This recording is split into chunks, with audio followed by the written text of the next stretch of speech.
How many of y'all 5 years ago thought that there were going to be supercomputers that used as much power as cities? And that's not the biggest one they're building, and that's not the only thing we're plugging into the grid. Hi, my name is Lester Leroy Crafton Jr., and I am the co-founder of Ovanova.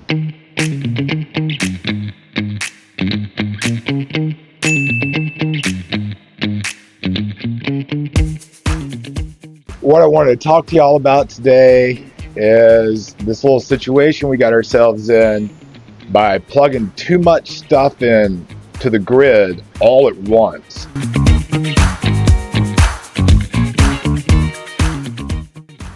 How many of y'all 5 years ago thought that there were going to be supercomputers that used as much power as cities?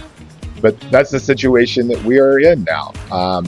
It took several hundred years to build New Orleans, and we had 100 years to build out the electrical infrastructure. And now in a little over a year and a half, we're going to build a supercomputer in Louisiana that uses more power than New Orleans. And that's not the biggest one they're building, and that's not the only thing we're plugging into the grid. We also have EVs. We also have Bitcoin mining. We also have home electrification. We have robots that are coming. We've got American manufacturing returning. And one of the reasons that we didn't notice that we weren't making enough power for the last 25 years is because manufacturing went away, and it left a lot of leftover electricity for things like suburbs and regular data centers that don't use as much power as cities that are all coming online all at once. We just have a lot of technology that we want to use, and it all runs on electricity. And because it all runs on electricity, and it takes a long time to do things like build power plants and build big transmission lines, we've gotten ourselves into this predicament where the Department of Energy is predicting that if we stay on the course we're on, we're going to have 100 times more blackouts 5 years from now. And before then, energy prices are going to go through the roof.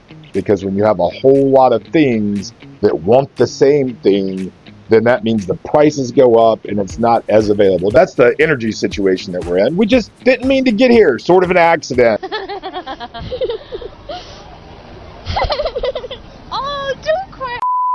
We had a lot of new stuff that we came up with that all uses electricity, and we hadn't built any new electricity because it didn't seem like we needed it, but now we do.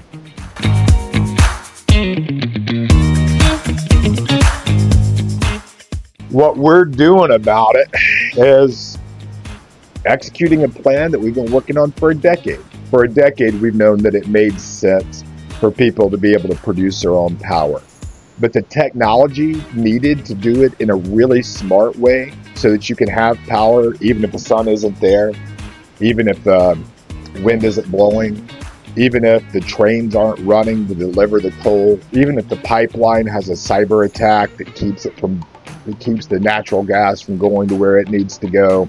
But we're at a time where the technology to produce our own power exists, and we can do it in a way where it's always there.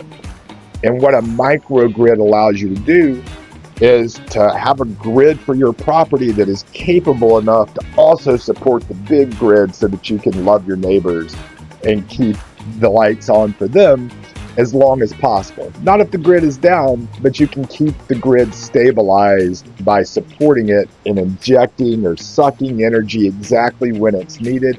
And that's what we're working on, is how do we make that as smart and as secure as possible. And there'll be other videos that talk about the technology. I just want to talk to you about the situation and let you know that although it might seem dire, there is a way out for people who have a property where they can produce power and do it in a way that helps everybody.